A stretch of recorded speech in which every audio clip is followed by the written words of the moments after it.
Simuk, Yeah? Beijing or Shanghai? Beijing and Shanghai is actually the comparison we're going to make. You can't just make me spill the beans right away. Yeah. By the way, why did you bring me to the gay park? Well, I mean, it's the nice park near my house. Just happens to be... It is nice, but this old man just went, hey, to me. When I close my eyes, I can almost see it. When I take a breath, you fill up my lungs. And if my mind worked Actually, this is known as the gay park. Yeah. And the reason I found this out, before anyone starts to think I'm being horribly politically incorrect here, in my wife's clinic, they have a big map of, sort of areas of the city where you get different diseases, right? Where they've been like hand, foot, and mouth disease have broken out and whatever. And circled over this park, in Chinese it actually said gays in the park. Right. So I asked my park. wife, it's like, what are you talking about? And it said gays in the park, AIDS, That's HIV. what the immediate assumption was at the hospital was to watch out for AIDS in this park. No, they're just showing like where different diseases are gotcha. prevalent in the city. And that's And super interesting. Anyway, it turns out this is where gay people come to hang out and have their little dates. And what are we doing in this gay park together? You brought me here. Well, we're leaving the gay area. Yeah, okay. But we're now heading towards the river. And we're going to compare Shanghai and Beijing, ironically. Strangely enough. Positive for Shanghai, I'm going to say is that it's like stepping into the West. It's very Western. Mm-hmm. You get all the brands, like they've got Taco Bell, for goodness sake, and like White Castle and things like that, which you won't find anywhere else in China. Right. So international brands, international amenities. So if you're one of those guys who, wants a little tiny bit of an adventure, like a tiny adventure. What the hell? Shanghai Tiny. people Shanghai foreigners get furious when we say this. Yeah, but like the thing is, It's not the real China. it's pretty much like you're living in a Western bubble in China. Oh, for sure. Very So, European. Yeah, you've got all your amenities there and stuff. So it's very comfortable for Westerners. I'll put it that way. It's a comfortable city for Westerners. So if you want that comfort, if you don't really want to step out into the deep end, but you just want to dabble your toes in China, Shanghai is the best for that. So that's a positive, and I think it's a positive thing. For sure. How about your first positive? My first positive, I mean, I would say the same thing, but I'm going to dig a little deeper. We're going to find out what Shanghai has to offer. I'm going to say Shanghai has... They got a Hooters, for crying out loud. I know they do. Shanghai, the local culture there has been so used to foreigners that you won't be gawked at. No one will pay attention to you. Right. People are so used to it that even older women, like in shops and stuff, have some semblance of English under their belt. Okay. Which I found really, really interesting last time I was there to shoot that Vape Expo thing. So I renamed it so people didn't know it was about vaping. Got all the views. Yeah, you certainly did. That's good advice. Yeah. A lot more English prevalence. So you can get around. And then also like a very international vibe, which you said. But I'm saying that's in the people's attitudes. Nobody's going to walk up to you and say, get the hell out of China. That kind of stuff. They're just so used to foreigners being there that you don't feel like you're an outsider anymore. Correct, okay. Big up for me. Maybe not in the beginning, but now I would appreciate that. If you're going to see an international rock concert or something, it's going to happen in Shanghai. It's the first. That's the first place. Music and art. Yeah, music and art. It's where you're going to find it. You never get that kind of thing down here in Shenzhen. No. So if you kind of want, again, an international sort of lifestyle, it's the best as far as that's concerned. Music venues and concerts and stuff are actually a really big selling point for a lot of people. I mean, I'm not super into that, but I would enjoy it as well. But the festivals they have there and everything, very, very not easy to find in China. They have like that Strawberry Music Festival. They got all kinds, right? The metal festivals and I'd say if you're into like the arts. Yeah. So if you're kind of like one of those dudes who likes to hang around and be arty and whatever, I think it's the place for you. Right. Okay, good bubbles. Hello. Hi. Hello. The traffic is orderly in comparison to the rest of China, even down here. What, even Shenzhen? People drive much more sanely up in Shanghai. Oh. And they actually ticket people and control traffic for minor offenses too. Oh. So I noticed that the cops up there are almost like cops back home. It's the only place in China I've seen people get pulled over. Oh, okay. It's the only place I've seen people being issued tickets for like turning when they shouldn't or like cutting off pedestrians and stuff. That is positive. That is a positive thing, and I feel like it's a much safer place to drive. Okay. I feel like it's just so much better, and the road quality is much better. It's beautiful. Okay. Immaculate. Number 3, for that same point, you can ride motorcycles there. And although it's incredibly expensive, it is possible. Yeah, it is possible, yeah. So you have to buy like 100,000 RMB plate or something, license plate. Oh, this guy got a fish. Yeah, he did. Not There's like a. Can you go fishing here? Yeah, there are fishing areas here. Okay, let's move on to negative. I'd have to say the negative for Shanghai is the sort of pretentious attitude of the locals. Yeah. Shanghai is one of those places that if you're not a local, they look down on you. Dude, it's the same with the foreigners there, man. Yeah, the foreigners are the same. They're different like, than the rest of foreigners in China. That's because they don't live in China, do they? They live in Shanghai, which is completely you just different. ruffled their feathers. Yes, I know. Wait for the comments hate downstairs. Mama Hoo fans. Yeah, exactly. We love you guys, by the way. So don't shit on us. Yeah, exactly. Yeah, so they do live in a kind of a bubble, and if you're a Waidiren, I'm talking about the locals, not the foreigners now. Of course. If you're a Waidiren, which means you're out of the area person. Area of Shanghai. You're not local in Shanghai. Yeah. If you're not Bindiren, you're Waidiren, and you will be treated differently. People kind of are very snobbish. You know? For sure. I mean, they kind of hold their nose up to people who aren't from there. So if you speak with a different dialect or something. Not Shanghai, well.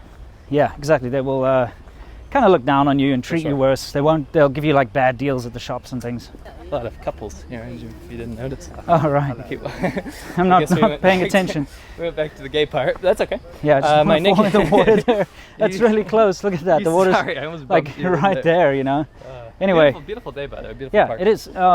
We're just severely hungover. For sure. Gay park is, you say this in every video. That's because it's true. Every time we get together, we just drink like once a week, right? So we get one chance. Anyway, that aside, my negative for Shanghai is the cost of living. Ah, right. The problem with Shanghai, and this is obnoxious. It is freaking expensive. The rent is 4 or 5 times higher than Shenzhen, right? The prices for meals and stuff, outlandishly expensive. Portion sizes, very small. You have all the pretensions of like a European Western city. Yeah. With the same cost, but not the quality. Yeah, sure. Shanghai is not first world. I'm sorry to say. It's way more in tune with the West. Yes. Than other cities in China, even down here. Yeah. But it is not first world. It's still slummy and kind of dirty and stuff outside the cores. Yeah, outside the main sort of glitzy areas. Yeah, and that's probably where you're going to live, to be honest. You're not going to live in the downtown sector. You're not going to live on the Bund. No. Yeah. So basically what you get is you pay, really exorbitant prices for most things, most amenities. Yep. But you get like a second world version of that. Right. Right. And yes, there's world-class restaurants. There's amazing things, but actually you pay more than you would for something similar, maybe back home. Okay, absolutely. Let's move on to Beijing. All right. Okay, you can go first on this one. Give us a positive. Beijing has a feeling that I can say is not in any of the other first-tier cities. Okay. It's not necessarily a good feeling. It's got a vibe as soon as you get there. Okay. That it's just a different, maybe kind of a little bit special place, right? Right. You have a much more direct and brash local population. Right. Than the rest of the cities. More willing to chat and talk, maybe about politics even. Yeah. It's a lot grimier and it's a lot more vibey. So when you're in the Hutong areas of like the 3rd, 2nd, and 1st ring roads there, you really do feel like you're in like a China that you might have seen in a magazine. Right. It looks like China. It's got a lot of communist feeling elements, gulag elements, but it's also got a lot of traditional Chinese elements. Yeah. It feels way different, like it's not trying to be like somewhere in the West. Okay. And I got that feeling immediately, and I feel like if you want to come see China and like get that feeling, oh, I'm in China, and send pictures to your family and stuff, Beijing, man, for sure. Okay, let me give you a positive about Beijing. Believe it or not, for Beijing is again the fact that you have access to a lot of international amenities that you won't find in places like Shenzhen, Guangzhou, right. Shanghai. It is still better, yeah. I mean, you've got those, what are they called, April Thursdays or some stupid name like that. Whatever. Fannie Mae or whatever it is. But you've got these big import stores, like a chain, all over the city. Right. You've got places like Family Mart. You've got a lot of international brands there again. And of course, Beijing being the capital of China, you do have access to all your embassies and all your things like that. And of course, a lot more sort of international brands and stuff. So how about a second positive from you? The second positive of Beijing is I'm going to say the subcultures. Compared to Shanghai, which I found quite pretentious. Like, you do have an art scene in Shanghai. It's very arty, but it's very much like the more traditional aspects of art, right? Okay. It's the higher, kind of like... Fine art, right? Okay. Whereas Beijing, like we went to a really cool metal club Yeah, I that one remember. time. You snake around these hutongs and you have these subsets of people that are very much more, seemingly more individualistic Right. than right. people down here. I mean, I don't want to say this. This is not being racist, but a lot of people are typically cut from the same cloth in terms of their hobbies and what they like to do. Yeah. And I have been proven wrong about that. But by and large, people are kind of into the same stuff. Yeah, right? yeah, absolutely right. Beijing kind of flipped that on its head. And when I went there, I was kind of surprised to see it's much more like an American city, maybe like New York or Yeah. LA, and that kids, the youngsters, can be quite rebellious. They, Yeah, they yeah. got piercings, they got the tats, Yeah, I saw that. all that stuff. So it's got a lot more attitude. I'd say the fact that you're close to a lot of sort of touristy sightseeing things. Sure. Now, sure. if you're into that kind of thing, Yeah. because I'm not, Right. to me that's actually not a positive, but it is Right. for a lot of people to be able to go to the Forbidden City and Tiananmen Square and the Summer Palace. They're and, very impressive. I don't know. I'm going to Very say impressive. I'm- That park was gorgeous. the park Forbidden City. absolutely. Oh, no, that was the Temple of Heaven or whatever. Whatever. Tian- Sorry, Tianta. guys. Yeah. Look, I'm severely disappointed by all of those things because when you go look at them, you'll see that they're Sure. actually very badly maintained, For sure. But poorly like reconstructed. You know, they paint badly. Like it's not good. I'm judging people it hate compared me. to the rest of China, though. People hate me for saying this, but it's like it's about as authentic as Disney World. Sure. You know, it's I understand. for me, but there is history there, and you Yes. have access to the Great Wall, Right. if that's your thing. Right. You have access to all of these kind of touristy Right. China things. So if that's your vibe, if you're here for China. Chinese culture, Go there. yeah, you're 100%. you're going to see all of that. My negative is the stifling feeling that you are definitely in a Chinese-controlled one-party state, because Beijing is full of that Soviet-era insignia. It's full of that kind of gritty 1984 Big Brother feeling in Sure. certain areas. Yeah. And they never, like this Oppo sign on this building, right? Yeah. I could be anywhere with a nice skyscraper, right? Sure. I don't necessarily know I'm in China other than the fact that there's Chinese characters there, right? Yeah. What I do know is that when I look around, I don't see anything that reminds me I'm in a communist country. Yeah. But there's no shortage of being reminded of that in Beijing. Correct. I mean, the scary, intimidating, like military things, like oh yeah, soldiers walking around everywhere. soldiers everywhere, their guns, hammers, and sickles everywhere. You know, Yeah. you always know that, and it's not just the feeling; it's also like shit gets cracked down on there, man. Like Yeah. every time there's a new law, kind of like in Shenzhen, Yeah. up in Beijing, they test it. They do. They'll go into the bars and lock them, Yeah. make everyone take pee tests. Yeah, exactly. You know? Sunli Twin or whatever. Right. Smash everything down and It gets Yeah. pretty rough up there in terms of police control, sure. and I don't think it feels very freeing to be there. What about That, I mean, yes, you say that, and I agree with you 100%. However, I do find that they're way more relaxed on the laws. Like, you see foreigners buzzing around on you? scooters on and motorcycles stuff. and stuff for sure. Yeah. There is a lot of holes in the law, but there is also a lot of crackdown. Correct. It's inconsistent. It's It is, scary. yeah. Okay, let's talk about pollution. Okay. Beijing is like two different places. Yeah. If you go there when it's polluted, it's hell. Right. And you can't even describe how bad it is. It's literally like the worst place on earth. And that is because, and it's happened to me twice when I've arrived there, you step out of the plane and your lungs are on fire, Right. like literally burning. Right. Your throat gets filled with grit. Right. You can't see 5 feet ahead of you. This is not even, I'm not exaggerating, okay? Right. It's awful. So what's your winner? Ding ding ding. Shanghai, Okay. definitely. Okay, why? I just say it feels a lot more relaxed than Yeah. Beijing. Okay, you can live a very Western lifestyle. Yeah. So if that's your thing, which is my thing, I've Right. never been one of those guys to say, "Ooh, I want to go dress in like a Chinese traditional Yeah, outfit of course. and go out and just only eat Chinese food and learn the language fluently." Right. I'm not that guy. I don't know why No, people no. think I'm that guy. I don't know. I mean, I like China. I love exploring China. Right, but you can be yourself. Yes, You but don't have to- I'm a Westerner. I do Right, prefer a Western lifestyle. Right. And so you can find that in Shanghai Sure. easily, Sure.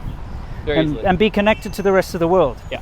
Agreed. So that's my reason. How about you? I'm gonna pick Beijing. Okay, just because I- you've never been there in the winter. No. It's That true. aside, like I would It's never true. be there with my family. Okay. I would never be there with my family, and I know I'd have a much more negative impression of it if I had been there. But I know what it's like. I've been to very polluted places. It's Yeah. awful. Yeah, yeah, yeah. awful. But if I was in China for like a gap year, I feel like it would just be a lot of fun. It's a pretty fun, crazy place. I think you're right on that, yeah. Yeah, and the neighborhoods can just be mishmashes of people from everywhere around China. You got Xinjiang people, we got all kinds of people that like everywhere around there, right? Peddling their wares, and it's just really, really vibey. It was really cool. It's a cool place. So if I was a married man or had to do some work and have my family, or live here long term, absolutely Shanghai. Okay. But I gotta pick Beijing just to, you know. Yeah, I think as a gap year, or if you're just like a backpacker or something. Yeah, if you're a young person. Sure. Cool. Yeah, that's good. I'm glad we didn't agree on that one. Yeah, nice. So, well, I mean, I hope you guys found that insightful anyway. If you're planning to come here, maybe you have a little bit more of an idea of what to expect. Sure. And if you guys want to see us do other comparisons, we'd love to. It's fun. Yeah, we can compare the smaller third-tier cities and things like that. If you like this series, if you hate it, just tell us. All right. I think they'll tell us anyway. Give us a thumbs down. Just give us a thumbs up and tell us. Yeah, there you go. There you go. I like that. All right. Yeah, anything you'd like to say to everyone before we sign off? It's pretty hot today, by the way. Shanghai, Beijing, Shenzhen, Guangzhou. 都可以, 都行. Yeah. It's about what you like. It's about what you want to see, and hopefully our insight gave you a little, because we've been there. Yeah. Our insight gave you a little bit more perspective on where you want to move, or at least visit, right? Sure. Get over here to China and have a look at least. Yeah, agreed. What are you doing? Yeah. It's not that expensive to fly over here. Anyway, I appreciate your guys' support. Leave a like if you like the video, and thank you for subscribing if you have. Yeah, absolutely. And, you know, like Simil said, every city has its good side, and they're very different, so it really depends on you as a person which one you're going to choose. Absolutely. But whether or not you even visit China, we don't care because we love you all the same. And until next time, guys, you know the drill. Stay awesome.